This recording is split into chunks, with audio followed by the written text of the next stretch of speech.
Welcome to Watching Code Office Hour session 65, I think. So 66. So the purpose of these sessions is to help you go through the content at Watching Code. So if you're going through practical JavaScript or going through something in Premium and there's something you're stuck with, this is the place to go. You just basically forced me to answer your question. And also, you don't really have to have a super specific question. If there's something that you just feel uncomfortable about, like if you just want a little bit of reinforcement or something just doesn't feel quite right, that could be a question as well.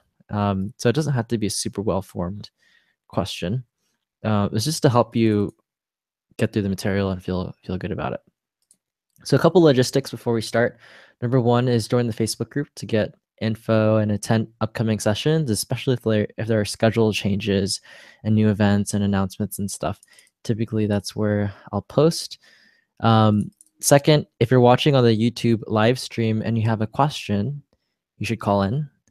Or if there's something you feel uncomfortable about, you should call in and explain what you're having trouble with. So in the YouTube live stream, there's a link to this document, and then that's the link to call in. And then you'll be in this Hangout over video chat. Student of the week is Erica. So a couple things. One is that the consistent showing up every week is really good, and I just want to highlight that. And just seeing that really good progress throughout, from practical JavaScript now through to Premium, and doing carefully reading the code and really good habits throughout. So I wanted to highlight that. Also, she helped me with getting a new computer. So I have an old beater from 2011, and so that was helpful. Thanks, Erica.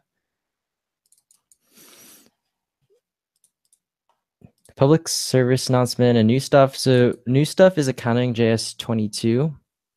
What this new video is about is it's a continuation of our discussion of regular expressions in the context of Accounting.js.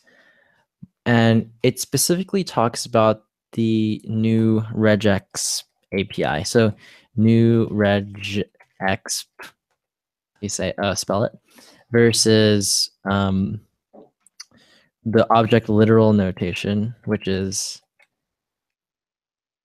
/ pattern, and then flags.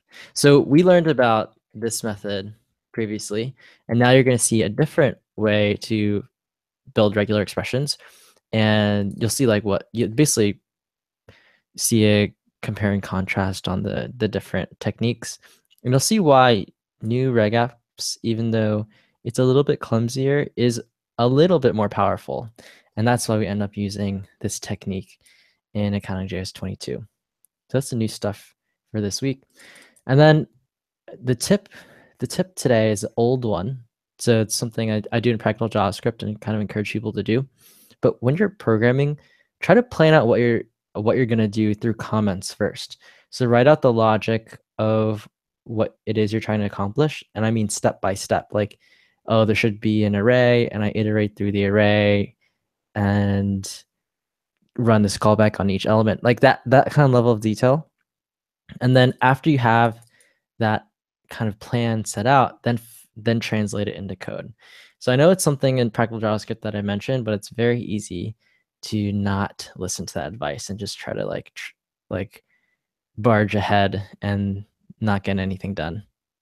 So it seems like an extra step, but it's worth doing. It's faster. And so that's it. That everything I had. Now I'll just turn it to you all for questions. So I'll start with Erica, who joined first, and then I'll just go in order.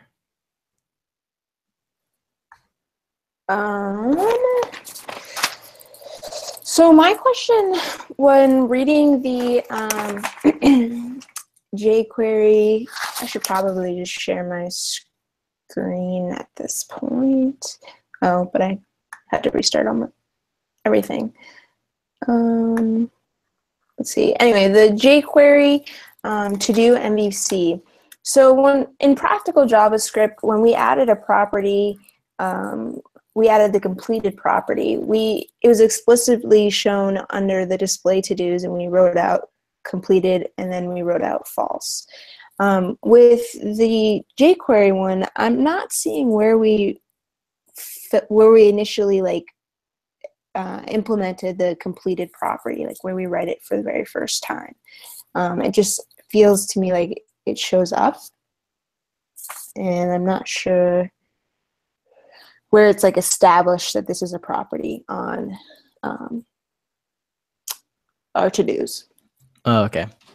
Do you want to share your screen, or I can also share my screen as well? Closed everything because I had to restart my computer. Okay, I'll have it pulled up. Yeah, I'll pull it up. Let me see.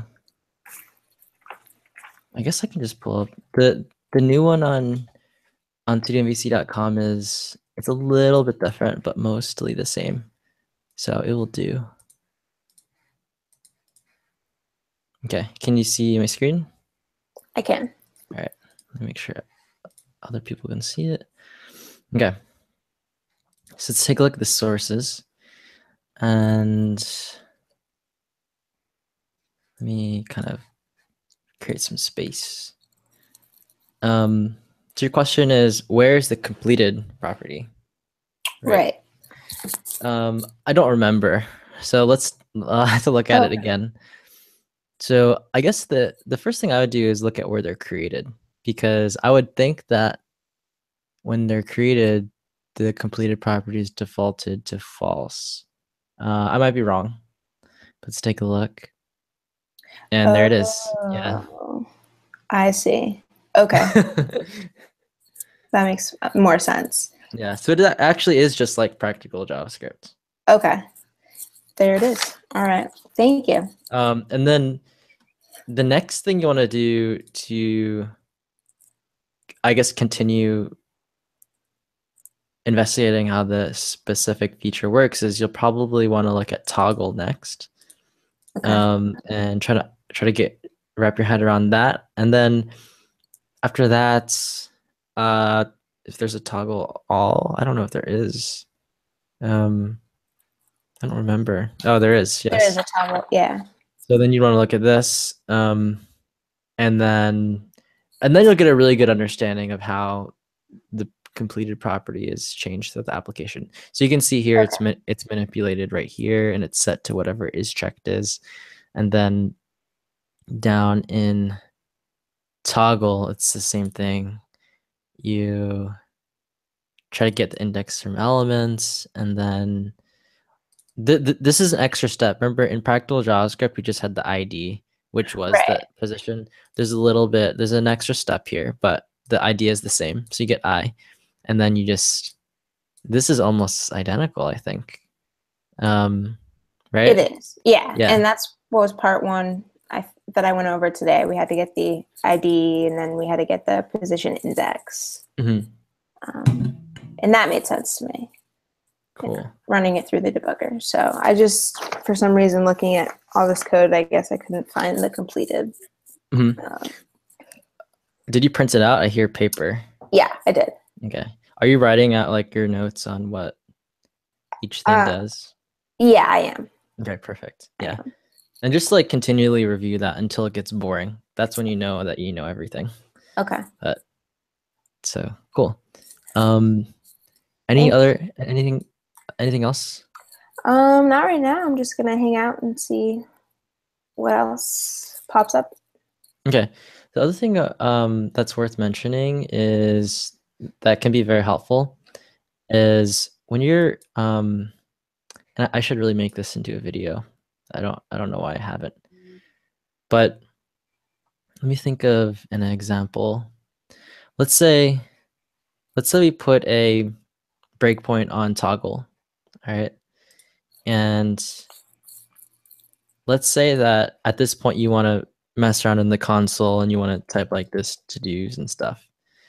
You'll find that it's undefined. I guess I can trigger it. But if you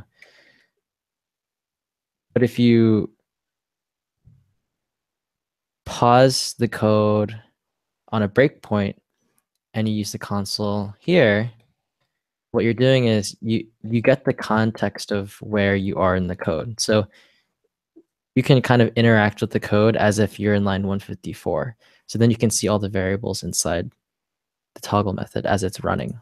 Oh, so it picks up from where Right. I'm selecting. Exactly. It's contextually aware. Okay. And so breakpoints are really valuable there because then you can be like, mess around with I.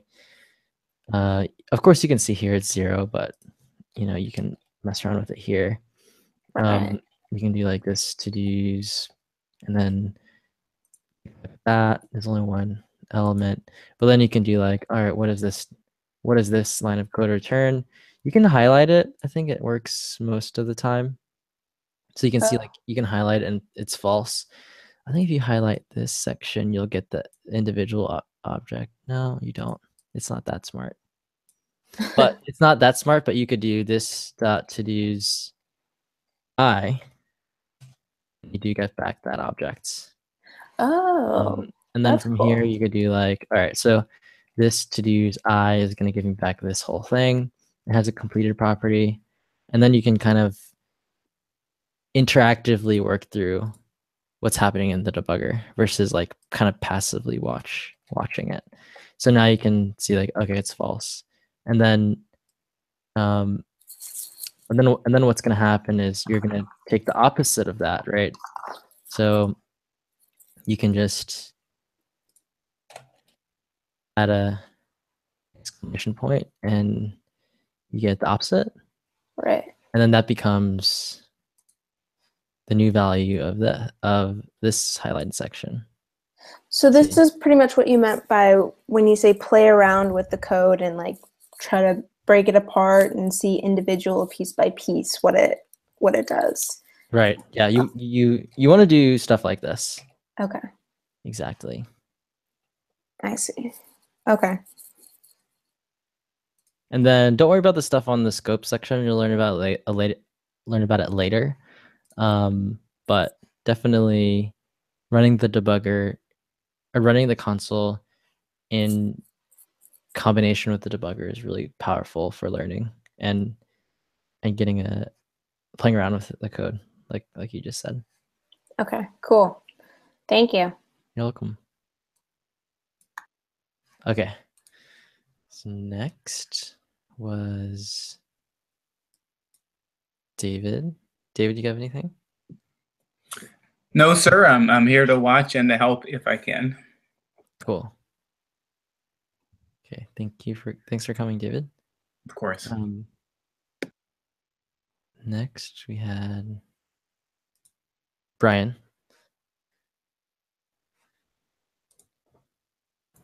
I'm good right now. I definitely will chime in if something comes up. Okay. Are you up to date on all the videos right now? No. Life has been kicking me in the downstairs. Been just real busy. I haven't really had time to move forward. Where am I at? I don't even remember where I'm at. That's how long it's been since. I know. Life. My wife just switched jobs and I got my son but hanging in there. Got it. Okay, cool. Just came to participate. Hope you can get back into it. Yeah, for sure. Won't be long. All right. Sam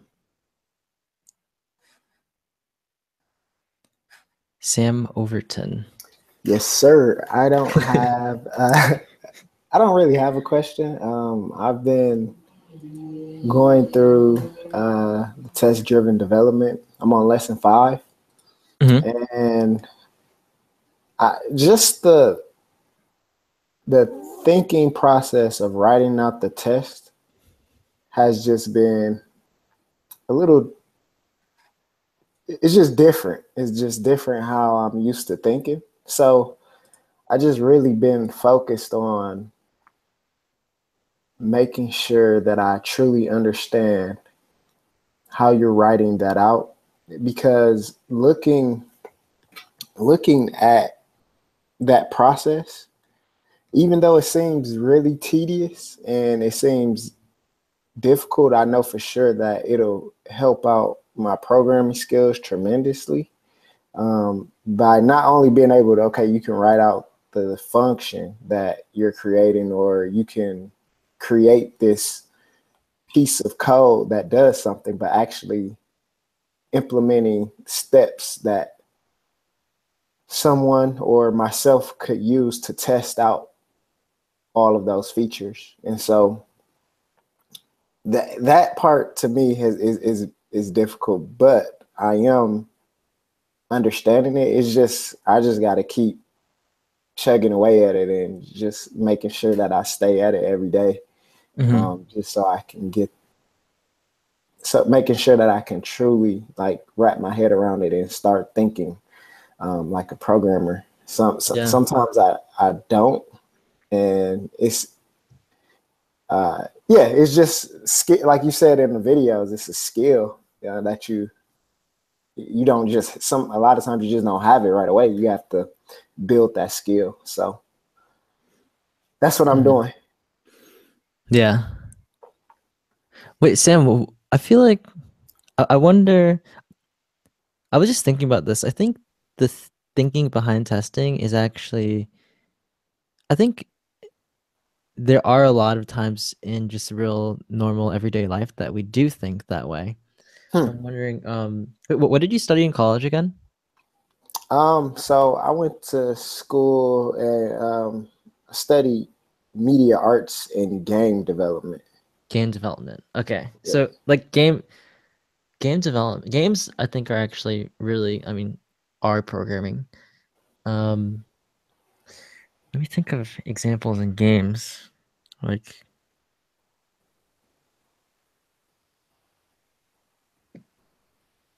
A character's attributes or a hit count, damage assessment. How about that? Yeah, I'm drawing a blank. Yeah, and during that studying game development, it wasn't just like with computers. It was like even board games, or it was like actually learning how to construct the game from start to finish. Oh, okay, so more like game design, like Yes.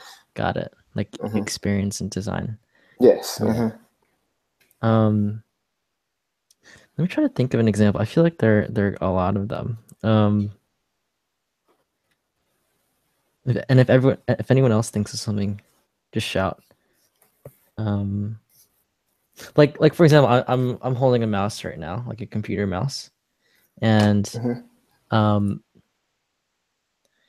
maybe you have an ergonomic mouse, right? So you would like the mouse to, and it has a bunch of requirements, right? You might have a mouse that you intend to work well with left-handed and right-handed people, right? That might be a requirement. You might have a mouse such that specific people you know of that have maybe wrist problems don't have any pain, right? Because that would, if it hurts them, that would kind of defeat the purpose of an ergonomic mouse. You might have the requirement that it's a gaming mouse too, so it has to be like responsive. So I don't know, but how you'd measure that, but you'd probably have it running through a battery of tests to make sure that it's like very precise and responsive and stuff. You might have a test for, or don't even think about a test, just think about it as things that you want, right? You might want it to be like a color that's not ugly. You might want it to, most mice these days are wireless.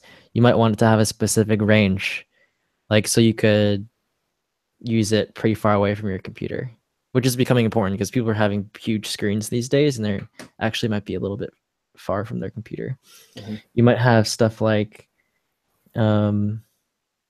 that the accuracy doesn't degrade when the distance between the computer and the mouse increases, right? Or maybe once if you're 10 feet away, it has to work at this level of performance. But if you're 20 feet away, it has to work at this level of performance. You might have requirements for like the battery life, right? Because you don't want to replace your batteries or recharge your batteries all the time. You might have a requirement that mouse pads are annoying, so it should be able to work on the 10 most common desk materials, right? So that's like requirements thinking, and that's very similar to the video titles in Practical JavaScript, right? Yes. So I think the first thing is to have a good idea of what those things are.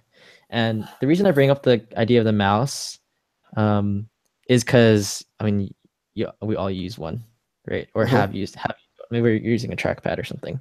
But we've all used a mouse at some point, and we all have an idea of like things we like about different mice. Or it has to work on like Mac and Windows, right? So the requirements is actually a pretty natural thing. Like if you don't have requirements, why would you even build something at all? You've no goals. Like there's no point, right? So I think the requirements thinking is a really natural thing, but the context is unnatural. Like if you think of a mouse, you could probably have come up with the same things I came up with, maybe even more precise requirements, right? So that thinking is in you, and you already have that thinking. I think the context is different, because the context is like, why, if you have a function, it's so abstract, right? So you have to really think about what you intend to do with this piece of software, with this function. In the test-driven development, in the test-driven development series, that step is kind of taken care of for us, because the requirements are laid out in the documentation for all of the array methods. Right. So I think it's worth pointing that out, because when the requirements are just given to you, that step of actually thinking like why we need it and stuff it's almost like I skipped that step, right? And it's just that, when like I'm trying to do it on my own, like I won't do section 6, knowing that we'll be using the map method. I'm trying to think about it on my own, like how, like without your assistance, I think that's where I'm getting to, like where I want to just, Sam, you think about how this should work, and then compare it. And so, but I think that you're seeing something about the exercise in the testing series that's different about coming up with the requirements for a mouse. The difference is that the requirements for a mouse are well understood from your past experience.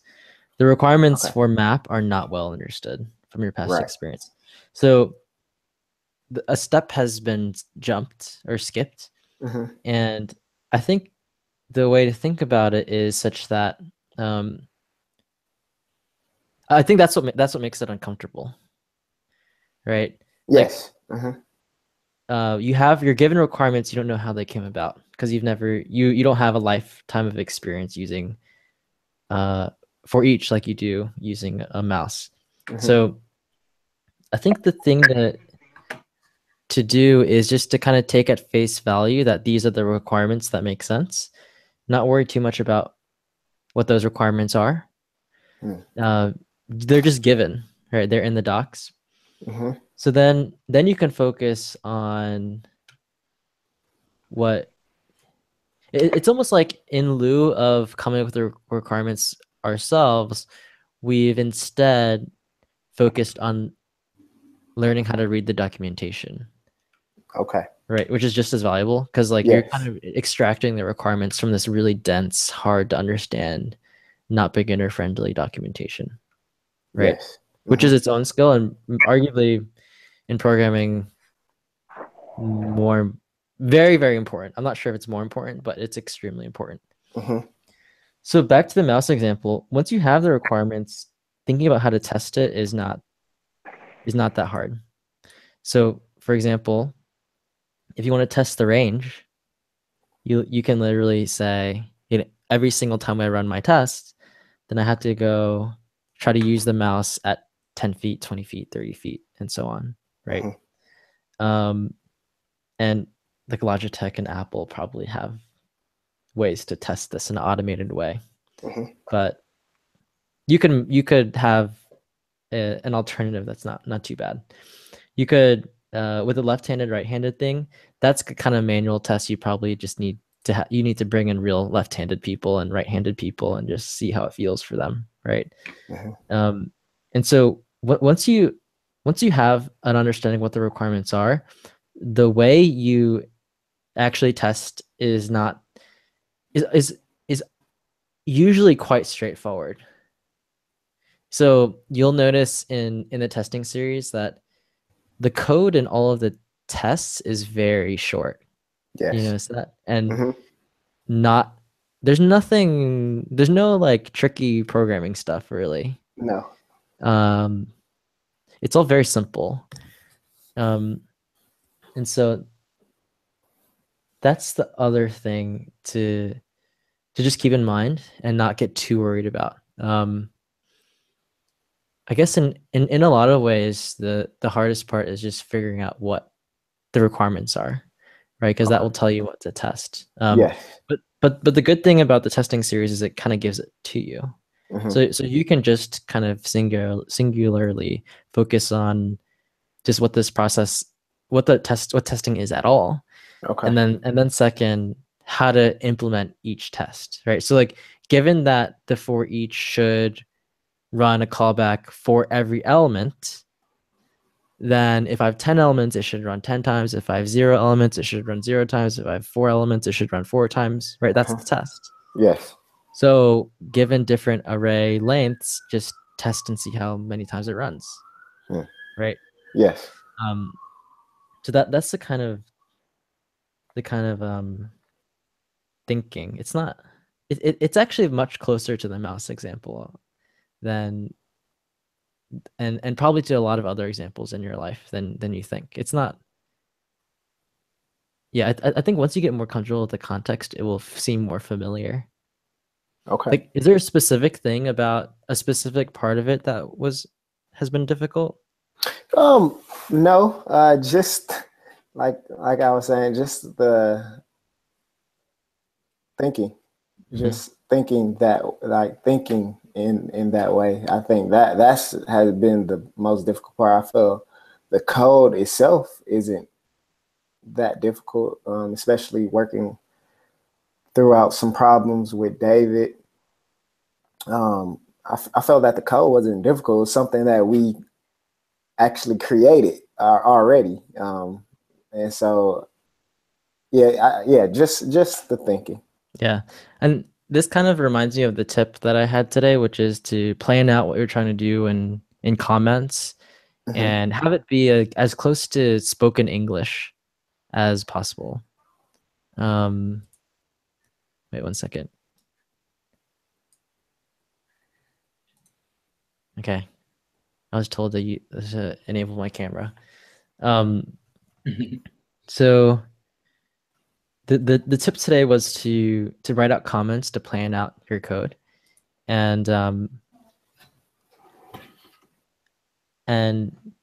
be even more detailed about that advice, like you want your comments to be as close to English as possible, like as close as, because almost anything that you describe with programming, you should be able to describe with words. Okay. And the interesting thing is, once people know how to think, I don't know what the right word is, but like, I guess programmatically, they can usually describe complex programs without even knowing how that would be written in code, right? And so So for example, that thing where I said, okay, so for each should run the callback array length times. That's the insight.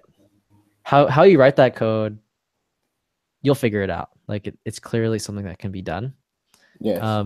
But the insight, okay, it should run array length times, not 5 times, not like array length plus 4, not some random number where it's because I have a bug. It's just kind of can't really even decide, or can't like I don't really clearly know or can clearly tell. Like it should always be this precise number, array length, right? That's the key insight. And so if you have that comment in English, really, like, at least especially as you get better with programming, that's like 95% of the work. The translation from the idea to code is usually the easy part. It's the initial strategy that's hard. Okay. Yeah. So yeah, and I think just more time and practice will definitely help. So like after you finish the testing series, I can give you more practice as well. Okay. Cool. Awesome. Thank you. Yeah, you're welcome. Sam. Yeah, go ahead, David. I just want to ask Sam a question as far as him trying to write the code on his own, or are you using the documentation to get your requirements, or are you kind of winging it as you try to code it out? I'm looking at documentation. That's my first step. Mm-hmm.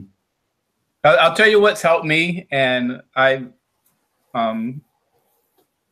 trying to get better with the test writing also. I think one issue that I was having was that looking at it too closely, rather than stepping back and just understanding that, if you, at least the way that Gordon is doing it, you're testing like each of the parameters coming in.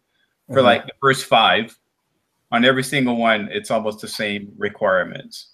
Yes. So if you understand that and you're validating your assertions, okay, it should be the index, it should be the callback should run X number of times, it should accept an array. So looking at those things, and that's helping me to break it down into that micro atom type of step that Gordon's always stressing to us about breaking the problem down into very small steps. So yeah, like I said, that's just something that I've kind of discovered in looking at this content again, and it's helping me to understand it better. Okay, cool. Thanks, Dave. Yeah, it's like almost, if I were writing tests for a mouse, and think about this example again, if you want to have really like, and I also stress that it's better to have more tests that are smaller than trying to have like get the right amount of tests the first time, because it's very hard to get the right amount of tests the first time. So I always encourage people just have more tests that are like as minute as possible, and then you can just delete them if they're redundant or like too detailed. It's easy to delete stuff. But like from the mouse perspective, like even something like you can push it across your desk, right? Or like it doesn't like get stuck, or it doesn't scratch your desk or something. Like the most basic stuff are kind of things I would think about. Like if it has a mouse ball in the old days, like it rolls, like the ball rolls across the desk, it doesn't get stuck. Because I don't know, maybe some of y'all are too young to remember when mice had balls in them, but sometimes they didn't roll. So it's like you'd probably want to test for that, like the ball like doesn't attract a lot of dust and stuff. So yeah, think about, you want to think super minute, and just the smallest test that would make you write the next little piece of code to make it to make progress, right? Okay. cool. Cool. Tim, any other questions? Nope. That was it. I feel overall it's going good.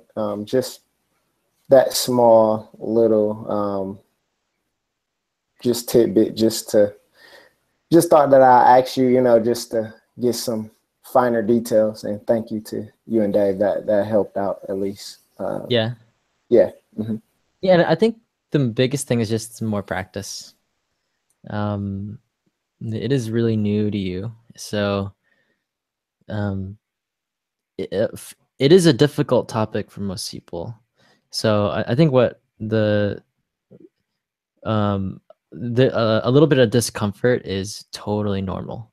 I would be surprised if someone went through and was like, totally normal, or like feels really good. Like I think that's exactly how I would do it. No, I think for most people it's like, well, like this is kind of a weird way of thinking, right? It's like it's like almost robotic.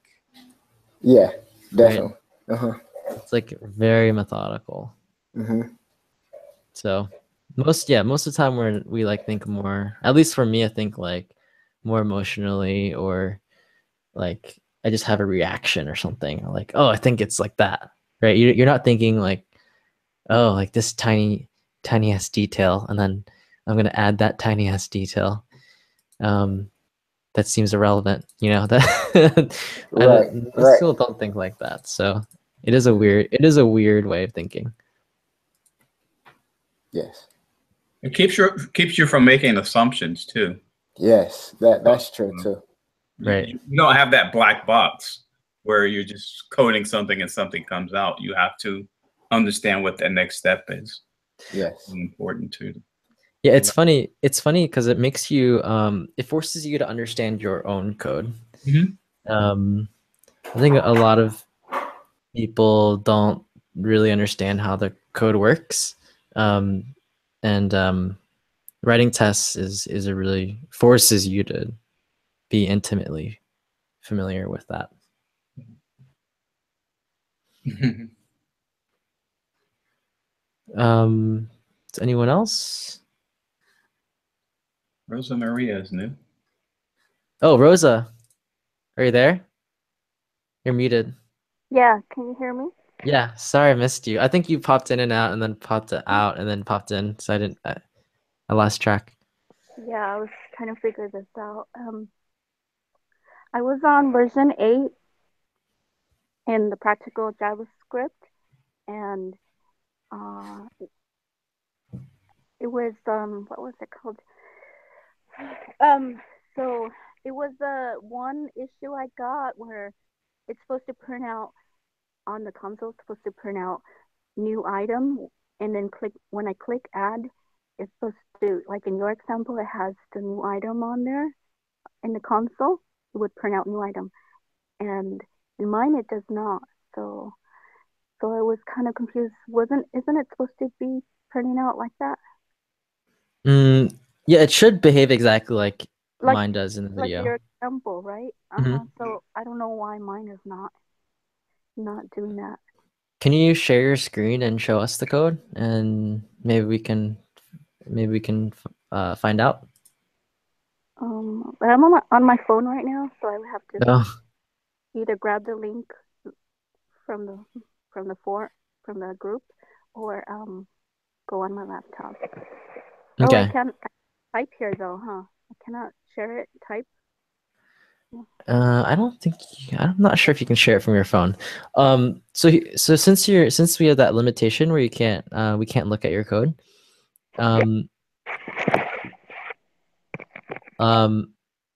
Rosa, can you hear me?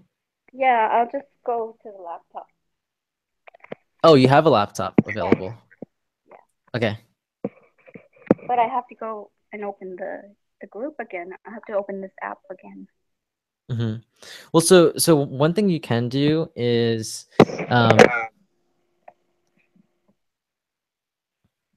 so all of the code that I have in the course, you can see that code. So on the video that you're stuck with, if you just go to the same Plunker URL that I'm on, you'll get my code.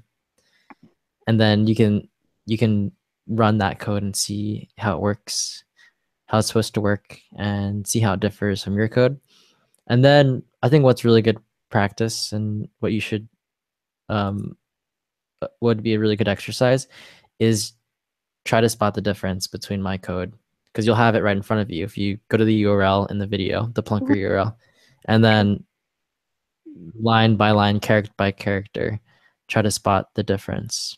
Yeah. So you could always do that. And I actually highly recommend that you do that. Where do I get your code? So on the video that you're having trouble with, just go to the same Plunker URL that I'm on. So go to the same website I'm on and type it in exactly, and you'll get the same application. Okay.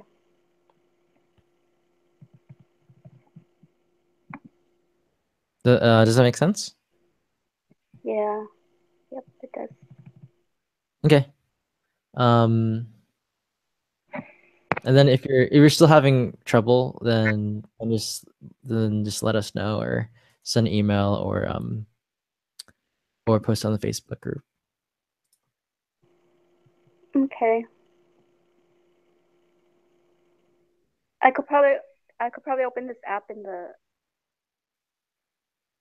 oh, never mind. I don't know how to share the screen though. Okay. Are you on your computer? Yeah. So on the top left, there's a screen share button. It's green. I don't want. Okay, I'm too shy, so I don't want to be. Are you on your computer? Yeah, I'm on the computer now. Let me turn this on.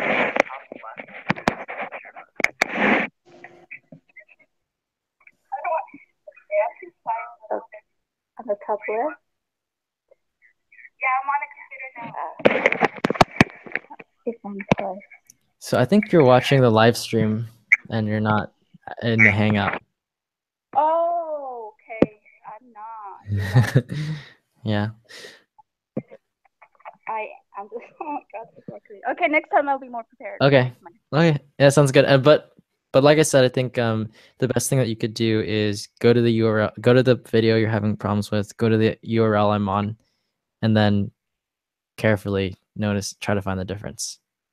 Okay, I will. Yep, and that's really important. That's something that comes up all the time when you have when you're programming and you have like this little, like you mistyped one thing. That happens so much, so it's really good to get practice with that. Okay. Yeah. Sounds good. Cool. Well, thanks for calling in. So I think that those are all the questions for today. Does anyone else have anything else before we end the broadcast?